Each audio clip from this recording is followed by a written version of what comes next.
noon ang manigong bagong taon sa inyo.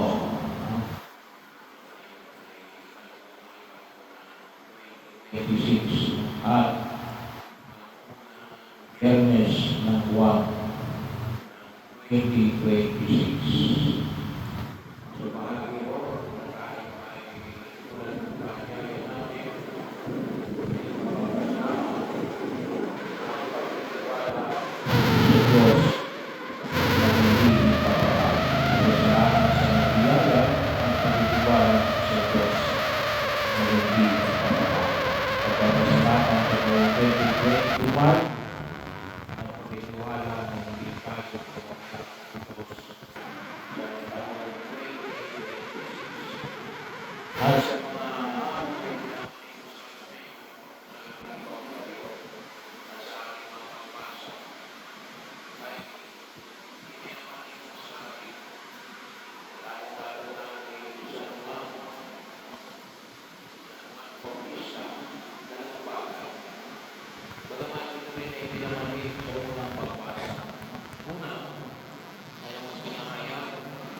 Sa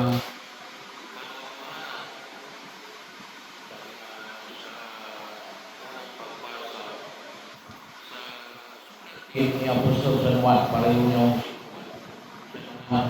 Evangelista. Si Evangelio tungkol kay San Juan Bautista. Yung parehong sa ulat ng unang pagbasa sa sulat ni San Juan at ang Evangelio natin, Evangelio ni San Juan ay isang tao lang. Walang iba kundi si San Juan Evangelista. At ano yung binigyan ng diin? Sino ang nagsisinungaling at kung sino ang nagsasabi ng katotohanan.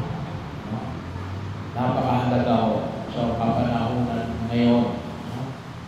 Alam niyo kung minsan, yung isang hamon ng katotohanan, kung minsan ay basta magkabati tayo, itago na lang natin ang katotohanan. Kung sinasundan mo yung katotohanan, para wag lang mag-away, wag lang magkagulo. Ay kapag gano'n na magiging pamantayan ng ating pagkilos, kapag hindi mo nakapasi sa katotohanan, yung inyong relasyon ay marupok. Bahagi mo yun. Kaya nga, kahit na ho sa unang pagbasa, kung inyong pumapansin, sinabi rito na yung alin, yung katotohanan na alin, na si Jesus ang Kristo. Kasi napakahalaga ho yun eh. So, bahagi yun ng pagsisimula, lalo-lalo na kapag ang pinag-usapan natin yung pananampalataya, ay kung sasabihin na lamang sabi na natin, kapag nakapasi sa kasinungalingan, yung ating pamantayan sa pagkilos sa daigdig na ito, ay yung buong pananampalataya natin ay masisira. Kaya ito yung katotohanan na ipinakamin natin na si Jesus ang tagapagligtas. Si Jesus ang magdudulot ng kapatawaran sa ating mga kasalanan. Napakahalaga po yung katotohanan na yan. Kasi nasabihan na, hindi pa rin na tayo mag-away. Si Jesus ang Jesus ay hindi Kristo. Yung inyong Diyos na lang na pinaniniwalaan, siya yung magliligtas sa isang katauhan. Para lamang hindi kayo mag-away. Wala akong narutunuan nyo. Una ay tayo ay ang ating pagkilos ay dapat nakapasi sa katotohanan. Dahil sa oras na ang pananampalataya o yung pag-ilos natin ay hindi nakapasok sa katotohanan. No?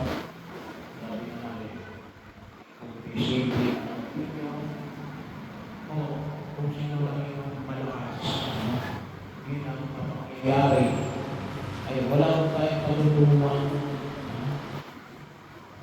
Ay pupulutin sa tawag na natin dito ay kampungan. Kasi walang maliwanag ng pundasyon kung saan tayo magsisimula. Kaya nga nung mismo sabi ni Jesus, ako ang daan, ang katotohanan, at ang buhay. Napakahalaga yung katotohanan. At anumang pananampalataya na hindi nakabase sa katotohanan, kaya na kailangan natin i-clarify natin kung ano yung katotohanan.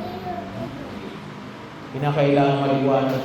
At yung pagtuunan natin ang pansin, yung mga bagay na pinaniniwalaan natin totoo, yung mga bagay na hindi tayo sigurado kung totoo o hindi. Hindi na muna natin yan dyan. Yung ang pag-ibig natin. Kasi walang mangyayari doon eh. Kaya nga nung tinanong si Juan Bautista nung mga pinadala ng mga saserdote, ikaw ba ang Kristo? Anong sabi niya? Sinabi niya yung katotohanan. Sinabi niya yung katotohanan. Nakakalungkot lang mo sapagkat maraming naliligaw. Sapagkat may mga tao na itinatago ang katotohanan sapagkat masisira sa kanilang pangalan. Wala akong katotohanan mo, malalaman ng tao. At hindi sila, alam ng Diyos kung ano ang katotohanan. Pagkasyon na pang-aawakan natin sa pagkilos natin. At kung sakali ma'am, sinabi ni Juan Bautista, hindi ako yung Kristo. Sabi na, hindi mababawasan yung pagka-Kristo na Jesus. Pero ano yun? Ay nangyari na rin. Si Juan Bautista ay nangyari. Naging simbolo ng kasinungalingan. Bahagi yun. Anong tawag natin doon? Credit grabber. Yung hindi mo pinagtrabahuan, sasabihin mo, ako nagtrabaho yan. Credit grabber, tawag natin doon. Yung kukunin mo, yung pinagpaguran mo iba, at sasabihin mo, akin yan. Ako may gawa niya. Hindi naman ikaw may gawa niya eh. Bahagi lang.